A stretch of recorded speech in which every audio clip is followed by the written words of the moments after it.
থাকবে। আল্লাহ রাব্বুল আলামিন একটা পর্যায়ে জান্নাতীদের সামনে আসবেন, তাদের সঙ্গে দিদার দিবেন। জান্নাতীরা আল্লাহ রাব্বুল আলামিনকে দেখার পরে বেহুশ হয়ে পড়ে থাকবে।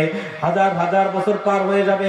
এরপর যখন হুঁশ ফিরে আসবে, আল্লাহ রাব্বুল আলামিন জান্নাতীদেরকে আরো আনন্দ দেওয়ার জন্য, জান্নাতীদেরকে খুশি করার জন্য ওই দিন আল্লাহ রাব্বুল আলামিন তার পাক জবানে, আল্লাহর পাক জবানে সেদিন কোরআনুল কারীমের একটা সূরা আল্লাহ নিজের জবানে জান্নাতীদের তেলাওয়াত করে শোনাইবেন।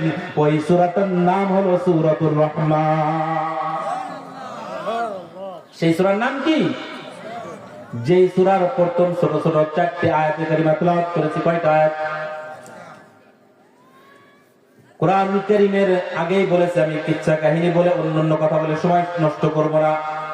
কোরআন ও হাদিসের তাফসীরের কিছু কথা সংক্ষিপ্ত করে বলার চেষ্টা করব, যেটি একদিনেই লম্বা করে বলা সম্ভব নয়, আর একদিনে আলোচনা করে মানুষের চাহিদা পূরণ করা এটাও সম্ভব নয়। এই সূরা রহমান কেন নাযিল করলেন আল্লাহ? কেন দুনিয়ার মধ্যে আল্লাহ রাব্বুল আলামিন নাযিল করলেন? এর একটা প্রেক্ষাপট আছে, যাকে আরবিতে যাকে তাফসীরের পরিভাষায় বলা হয় শান নুজুল। তাকে কি বলে? যেই প্রেক্ষাপটে আল্লাহ কোন সূরা বা কোন আয়াত নাযিল করেছেন, ওই আয়াত বা সূরার জন্য ওই প্রেক্ষাপটটাকে বলা হয় শানে নুজুল। কি বললাম? আগেই বলছি, শুরুতে জবাব দিবেন, শিখা হয়ে যাবে অনেক জিনিস। শানে নুজুল কাকে বলে?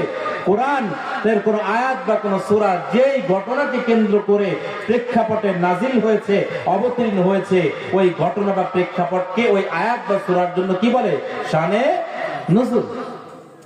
এখন সূরা রহমান কি কেন নাযিল করলেন? এর শানে নুজুল কি? কোরআন সূরা রহমান নাযিলের শানে নুজুল এবং প্রথম 4 আয়াত থেকে সংক্ষিপ্ত একটু শিক্ষা, যদি আল্লাহ তৌফিক দেন, এতটুকু কথা, বেশি লম্বা না।